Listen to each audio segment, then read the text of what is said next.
Salut tout le monde, j'espère que vous allez bien. Alors désolé, je vous ai pas sorti de vidéo la semaine dernière parce que j'ai été très pris par mon travail. Et désolé pour cette semaine, j'ai une voix de merde parce que je suis malade et je remercie ma femme de m'avoir refilé, ça crève. Alors, premièrement, merci à tous les abonnés, on a dépassé la barre des 100 abonnés. Franchement, merci à vous, ça fait chaud au cœur. J'espère que le contenu vous plaît, que vous prenez plaisir à regarder les vidéos. Et pour fêter ça aujourd'hui, je vais vous sortir une vidéo un petit peu spéciale qui va se composer de deux parties. La première partie, on va parler du venin, parce que c'est une chose qui apparaît souvent sur YouTube, mais qui est très mal maîtrisée par ceux qui en parlent. Et la deuxième partie, ce sera un peu de démystifiage et de débunkage vis-à-vis des venins, et de remise en place vis-à-vis de certaines choses. Alors, particularité de cette vidéo, je vais vous la faire en une prise, parce que c'est les 100 abonnés. Je voulais faire un live à la base, mais c'est compliqué pour moi au niveau organisation. Donc là, je vous fais la vidéo en une prise et j'espère que ça va aller parce que c'est la 5e fois que je recommence. Alors, le venin, qu'est-ce que c'est? Le venin, si on regarde une définition dans le dictionnaire, c'est une substance toxique. Mais il y a un amalgame qui est souvent fait, c'est que le venin égale le poison. Non, c'est totalement différent. Alors, même si le poison est une substance également toxique, ce qui va différer, c'est le mode d'administration. Le venin est une substance toxique qui est inoculée. Donc inoculée, c'est un peu à la manière d'une seringue hypodermique où on va vous injecter un produit dans le sang. Et bien là, c'est inoculé grâce à des dards, des aiguillons, des pics ou des crochets. Et le poison, c'est une substance qui est soit ingérée, soit en contact avec les muqueuses. Donc là, c'est une substance que vous allez prendre, vous mettre sur le doigt, que vous allez vous foutre dans la bouche ou dans l'œil. Donc pour vous donner un exemple d'animal empoisonné, vous avez les crapauds et les grenouilles qui, pour se défendre, sécrètent du poison et du coup, soit ça va tuer le prédateur, mais eux vont mourir aussi, soit les prédateurs vont savoir que c'est des animaux qui sont dangereux à cause de leur poison et vont les éviter. Je vous prends l'exemple des dendrobates. Alors, le venin, c'est pas une substance toxique qui est apparue hier, c'est une substance qui existe depuis des millions d'années. Les plus vieux animaux venimeux du monde sont les méduses, et au fil des années, ces substances ont évolué et se sont perfectionnées. Qu'est-ce qu'on va retrouver dans le venin aujourd'hui? On va principalement retrouver des enzymes et des protéines. Donc ça, je ne vais pas trop aborder le sujet parce que je ne le maîtrise pas encore totalement et j'ai pas envie de vous dire des conneries. Et mêlé à ces enzymes et ces protéines, on va retrouver des toxines. Donc là, je vais vous parler de 4 grandes familles de toxines qui sont les plus présentes dans les venins. La première famille, c'est les hémotoxines. Alors, les hémotoxines avec un H et pas E, comme j'ai pu le voir écrit de temps en temps, sont des toxines qui vont agir sur votre système sanguin. Donc elles vont créer soit des coagulopathies qui vont engendrer des hémorragies dans votre organisme, ce qui va potentiellement pouvoir vous tuer, soit des thromboses qui sont des caillots sanguins qui vont circuler dans vos veines et vos artères jusqu'à les boucher, et ça va créer des embolies pulmonaires, des embolies cérébrales ou des arrêts cardiovasculaires. Ensuite, vous avez les néphrotoxines. Alors les néphrotoxines, elles vont avoir une action sur les reins. Il faut savoir que les reins, ce sont les filtres de notre organisme. Ils vont filtrer les toxines qui sont contenues dans notre organisme, ce qui évite d'avoir des infections généralisées ou septicémie. Eh bien, les néphrotoxines vont bousiller les reins et vont empêcher cette action de filtrage de l'organisme, ce qui va permettre aux toxines de se multiplier dans notre corps et créer une septicémie qui va potentiellement nous tuer. Ensuite, vous avez les neurotoxines. Alors les neurotoxines, comme leur nom l'indique, vont agir sur le système nerveux. Alors, pour vous la faire simple, vos nerfs sont reliés par des synapses, donc c'est des ponts entre les nerfs qui permettent la transmission de l'information, et les neurotoxines vont agir comme un barrage. Elles vont empêcher ces informations de circuler. Donc, une information part du cerveau, passe par les nerfs, passe par le synapse, la rencontre une neurotoxine qui bloque l'info, et du coup, votre muscle ne reçoit pas cette info. C'est ce qui crée les paralysies, et notamment les paralysies cardio-respiratoires. Parce que oui, le cœur est un muscle, donc c'est pour ça que généralement, une personne envenimée par un venin neurotoxique meurt d'un arrêt cardio-respiratoire. Et les dernières, les cytotoxines. Alors les cytotoxines, elles ont une particularité. La première, c'est qu'elles vont détruire les cellules. Il faut savoir que dans votre organisme, les cellules se régénèrent à un certain rythme. Eh bien, les cytotoxines vont détruire ces cellules plus rapidement que ce qu'elles peuvent se régénérer. Et c'est ce qui va engendrer des nécroses, des destructions tissulaires, etc. Et cet effet de destruction cellulaire va permettre de rendre perméable votre organisme et ça va permettre au final au venin de circuler plus librement dans votre organisme, donc de se diffuser plus facilement.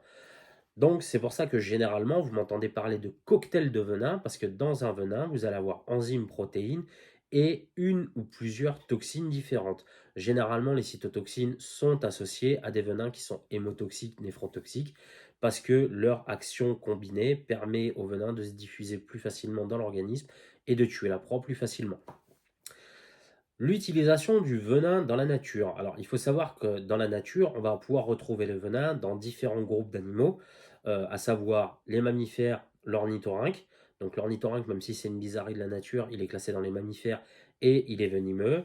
Vous allez avoir les poissons, donc là je pense notamment aux raies pastonagues, aux vives, aux poissons roches. Vous allez avoir les insectes, donc vous avez notamment les arthropodes. Vous avez aussi tout ce qui est abeilles, frelons, guêpes, tout ça. Je m'y connais pas trop en insectes, je connais pas les familles, mais voilà. Vous allez avoir les fourmis aussi, et ensuite vous allez avoir tout ce qui est reptiles. Donc chez les reptiles, en venimeux, vous allez retrouver les serpents et les lézards. Chez les lézards, on a exclusivement les élodermes et les varans qui sont venimeux. Alors les varans, peut-être pas tous, mais on a découvert il n'y a pas si longtemps que le varan de Komodo n'avait pas une salive bactérienne qui tuait ses proies, mais une salive mêlée à du venin qui tuait ses proies. Et nous, ce qui nous intéresse dans le monde des serpents, c'est les venins de serpents. Alors, aujourd'hui, il y a un... Comment dire ça? Vous avez très peu de venins de serpents qui ont été réellement étudiés et dont on connaît la composition. Les venins de serpents qui sont le plus souvent étudiés sont les venins de vipéridés, donc vipériné, crotaliné, donc tout ce qui va être bitis, vipera, tout ça, et crotalus, trimeresurus, tout ça, et les élapidés, donc tout ce qui va être cobra, mamba, kraït, tout ça sont étudiés et sont utilisés dans la pharmacologie. Ok. Par contre, vous avez une famille qui n'est pas très étudiée et pourtant il y a des venins qui sont quand même hyper intéressants dans cette famille, c'est les colubridés. Il faut savoir que beaucoup de gens pensent que les colubridés ne sont pas venimeux, c'est faux. Chez les colubridés, vous allez retrouver des serpents au venin vraiment très dangereux et à prendre en considération. Aujourd'hui, tout le monde connaît le boomslang, le fameux Dyspholidus typus, pour son venin hémotoxique hyper puissant. Beaucoup de personnes connaissent Telotornis, le serpent des vignes africains, parce que c'est pareil, il a un venin hémotoxique hyper puissant.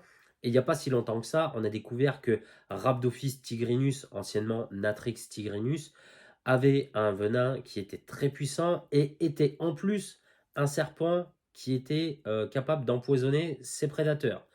Le genre Rhabdophis est le seul genre qui est capable, qui est à la fois venimeux et empoisonné. Et ce manque d'études entraîne beaucoup d'amalgames et c'est là où on en vient sur la deuxième partie de la vidéo, le démystifiage, le débunkage et la remise en place de certaines réalités. Alors, je ne veux pas créer de guéguerre, c'est pas le but, mais aujourd'hui, j'ai pu constater que sur YouTube, beaucoup de personnes, et notamment des capacitaires, parlent de venin de serpent, mais ne connaissent absolument pas le sujet. Et une chose qui m'a choqué, c'est qu'un de ces capacitaires qui fait des vidéos depuis un petit moment maintenant, s'est permis de dire dans une de ses vidéos qu'il ne fallait pas lui poser de questions sur la composition des venins ni leur action, parce qu'il s'en fout et que clairement ça ne l'intéressait pas. Alors, il faut savoir que si ça ne t'intéresse pas, je ne vois pas pourquoi tu t'es lancé dans le venimeux, si ce n'est pour le sensationnel. C'est complètement irresponsable de dire ça, et c'est pour ça que j'essaye de redresser un petit peu la barre. Ensuite, il y a une autre vidéo qui est sortie où, clairement, pour lui, les colubridés ne sont pas des serpents venimeux, ce sont des serpents qui peuvent avoir une salive allergisante, mis à part les serpents comme Rhaphiophyes ou Boïga, qui sont pourtant des colubridés, et il ne comprend pas que les gens parlent de serpents venimeux alors que c'est une salive allergisante. Donc premier débunkage, la salive allergisante chez les serpents n'existe pas. D'accord? Si vous avez regardé ma vidéo sur la denture des serpents, vous avez pu constater qu'il y avait des serpents qu'on appelait opistodontes, donc qui ont deux crochets fixes pleins situés à l'arrière de la gueule, qui ne sont pas reliés à une poche à venin. Par contre, ces serpents possèdent ce qu'on appelle une glande de Duvernois. Cette glande de Duvernois va produire une substance toxique composée d'enzymes, de protéines et de toxines qui va se mêler à la salive donc qui va se mélanger à la salive. Et quand le serpent mord sa proie, ses crochets au fond de la gueule vont créer des incisions, et cette salive mêlée à cette substance toxique vont pouvoir s'infiltrer dans l'organisme de la proie et créer une envenimation.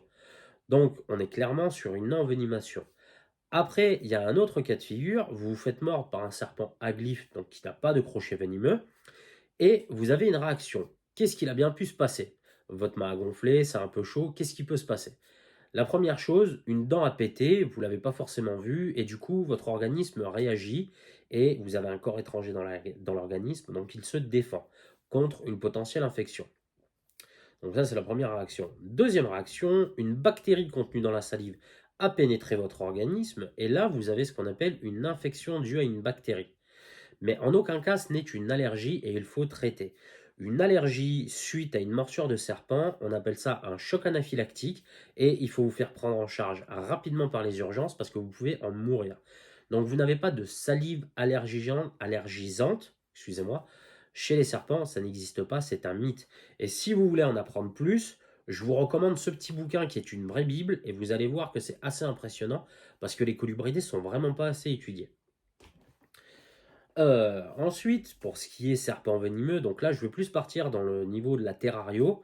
Ce que je trouve dommage, c'est que la contention et la manipulation ne soient pas forcément assez abordées. Alors, pourquoi je dis ça? Jusqu'à maintenant, je n'ai pas suivi de formation, contention, manipulation, serpent venimeux. Mais personnellement, quand je vois ces vidéos et les manipulations, les contentions qu'il peut faire, moi, ça m'inquiète. Parce que la première règle qu'on m'a toujours appris quand on fait une manipulation sur un animal, c'est qu'on ne manipule pas un serpent terrestre comme on manipule un serpent arboricole. Je m'explique. Dans une de ces vidéos, on le voit manipuler un crotal à hauteur du visage.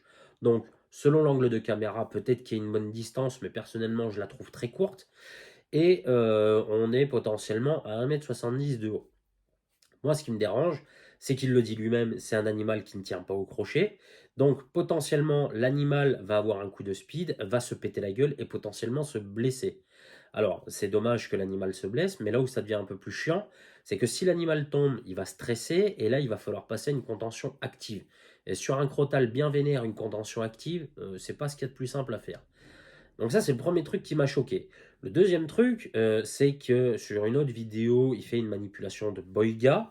Alors le boiga, c'est pas le serpent le plus facilement manipulable au crochet, je suis d'accord. Mais clairement, je le vois galérer. Je veux dire, normalement, tu es capacitaire, tu dois savoir faire face à un tel animal. Tu dois normalement savoir ce que tu fais. Et là, clairement, la vidéo est coupée et on voit rien de ce qui se passe ni comment c'est fait. Donc, ouais, ça me dérange un petit peu parce que ben, tu te prônes capacitaire, serpent dangereux, mortel, et tu caches au public ce que tu fais à ce moment-là, ça me dérange. Alors, je ne veux pas rentrer en guerre, hein, c'est pas le but, mais comme je vous l'ai dit, je veux rétablir certaines vérités. Il faut savoir qu'en France, donc comme il le dit à juste titre, pour avoir des serpents venimeux, il faut être capacitaire et avoir une autorisation d'ouverture d'établissement. Pour être capacitaire, il vous faut suivre une formation. Alors, la formation, quand vous êtes éleveur amateur, c'est 70 heures. Donc, vous avez 50 heures de pratique, 20 heures de théorie. Personnellement, je trouve ça un peu juste pour du serpent venimeux. Et généralement, je pense qu'on tourne plus autour de 100-150 heures de formation. Mais même là, je trouve ça encore un peu juste. Là où je trouve qu'il y a un problème, c'est que, ça véhicule une fausse image de ce qu'est les serpents venimeux et ça peut même pousser des gens à vouloir reproduire chez eux ce que lui fait en vidéo. C'est pour ça que moi, personnellement, je ne vous fais pas de vidéos de manipulation de serpents. Parce que moi, mes animaux, je les connais, mais à chaque fois que je vais mettre les mains dans le terrarium ou le crochet, dites-vous bien que je fais une chose, c'est que je fais un reboot de ce que je connais de mon animal et que je repars à chaque fois de zéro. Parce que il se peut qu'il soit stressé, il se peut que je le réveille. Il faut savoir que les serpents n'ont pas de paupières, donc on ne sait pas s'il dorment ou pas. Il se peut qu'il ait faim, il se peut qu'il soit en période de reproduction. Bref, donc son état va pas être le même. Donc si je fais une erreur, ben, il faut que je puisse réagir et éviter la morsure. Et sur des serpents venimeux, si vous n'êtes pas capable de réagir et éviter la morsure, ça peut virer au drame. Pardon. Donc, oui, personnellement, moi, ça m'inquiète un petit peu quand j'entends et je vois tout ça. Surtout quand on sait qu'il est capacitaire. Honnêtement, ça m'inquiète. Maintenant, Je ne vais pas condamner cette personne parce qu'il tente de faire des choses et d'expliquer des choses, mais ce que je regrette, c'est qu'il tente de parler de venin alors qu'il y panne complètement rien. Et ça, c'est pareil, je comprends pas trop comment, en tant que capacitaire venimeux, on peut ne rien panner au venin. Bref. Et le dernier sujet de la vidéo que je voulais aborder et qui, pour moi, est un petit peu, on va dire, un sujet tendu, c'est aussi le fait qu'aujourd'hui, il y a beaucoup de personnes qui veulent posséder du serpent venimeux non soumis, mais qui clairement ne sont pas prêts. Et là, je vais vous parler de ma propre expérience. Ça fait 10 ans que je suis dans la terrario, j'en ai fait pendant 4 ans, j'ai une longue coupure due à mon travail et j'ai repris depuis 6 ans. Et j'ai décidé de me lancer dans le venimeux non soumis. Donc mon premier serpent est un Ramphiophis. Et on m'a dit, ouais, t'inquiète, tu vas voir, le Ramphiophis, c'est cool, c'est pas trop striker. Bon, c'est un peu chiant à manipuler, mais tu crains rien. Je me suis laissé influencer par ces personnes, et pourtant il y a d'autres personnes qui m'avaient prévenu, hein, qui m'avaient dit attention, le Ramphiophis pour démarrer, ça peut être un peu tendu, tout ça, mais j'y connaissais pas grand-chose en venimeux. Eh ben, je peux vous certifier que ce serpent m'a fait me remettre en question bon nombre de fois, parce que les Ramphiophis sont des têtes de con, c'est des animaux extrêmement territoriaux, et à manipuler, c'est une horreur. Personnellement, je suis obligé de faire des contentions actives à chaque fois que je veux sortir le serpent du terrarium pour pouvoir le mettre dans un bac pour pouvoir nettoyer son terrarium. Et j'apprécie pas, mais malheureusement, j'en ai discuté avec des personnes qui en ont et ils m'ont dit que le Ramphiophis était comme ça, en tout cas l'Oxyrhynchus, et que c'était pas forcément le meilleur des serpents pour débuter. Maintenant, je le sais, je recommanderai jamais cette espèce pour débuter dans le venimeux non soumis. Et d'ailleurs, je recommande pas de venimeux non soumis parce qu'on a le problème de, il n'y a pas d'étude qui est faite sur le venin. On a découvert il n'y a pas si longtemps que ça que les Ramphiophis avaient une toxine qu'on appelle saraphotoxine dans le venin, qui est une neurotoxine quand même assez active et produite en assez grande quantité, ça pourrait tuer un être humain. On ne connaît pas la dose de venin qu'ils produisent et on ne sait absolument pas les effets que clairement ça peut avoir en cas de morsure. Donc il y a eu quelques cas de morsure, mais on a eu des mains gonflées, des douleurs localisées, un peu de fièvre, sans plus, mais on ne sait pas comment ça pourrait se passer. Il faut savoir que si un serpent venimeux vous mord, il injecte rarement la totalité du venin. On estime qu'il injecte entre 40 et 60% de la capacité du venin qu'il produit. Donc, on ne peut pas estimer le dosage de cette espèce parce qu'il n'y a aucun prélèvement qui est fait en milieu naturel ni en captivité, et c'est dommage. Ou en tout cas, si des études ont été faites, elles ne sont jamais sorties. Mais voilà, moi, je ne peux pas vous pousser vers le venimeux non soumis parce que clairement, c'est un autre monde, c'est quelque chose de quand même assez tendu. Il faut remettre en question sa manière de faire, que ce soit au niveau sécuritaire ou au niveau de soi-même, et il faut se former. Moi, sur le moment, j'étais pas assez formé, du coup, je me suis reformé, j'ai fait ce qu'il fallait. Aujourd'hui, ça va mieux, mais clairement, si vous voulez vous lancer là-dedans, réfléchissez bien, mettez tous les moyens de votre côté, surtout au niveau sécuritaire, veillez à ce que votre animal ne puisse pas s'évader de son terrarium et ayez une pièce qui lui soit consacrée. Et réfléchissez bien parce que c'est quand même un sacré engagement. Donc voilà les amis, je suis assez content parce qu'au bout de la 5e prise, j'ai enfin réussi à faire cette vidéo et j'espère qu'elle vous aura plu. Alors, petit sujet que j'ai oublié, le cycle du venin. Il faut savoir que les serpents venimeux ne possèdent pas du venin en permanence à la même quantité.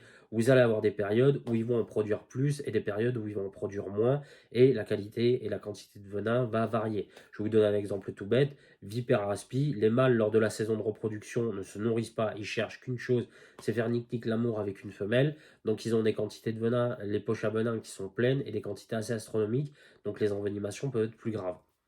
Mais voilà, ça c'est un sujet que j'aborderai dans une vidéo quand je le maîtriserai un petit peu plus. J'espère que ça vous aura plu. C'est une vidéo qui dure un petit peu plus longtemps que d'habitude, mais pour les 100 abonnés, je me devais de faire ça. J'espère vraiment que vous appréciez le contenu de la chaîne. Si vous n'êtes pas abonné, n'hésitez pas à le faire et à activer la cloche de notification. Et on se retrouve la semaine prochaine pour parler d'un nouveau genre de serpent et découvrir des choses merveilleuses encore plus que d'habitude, puisque j'ai découvert un genre de serpent assez unique, et vous allez voir que le comportement des fois et l'intelligence est un peu sous-estimé. Je vous dis à plus les amis, passez une bonne fin de semaine, on se retrouve très vite, ciao.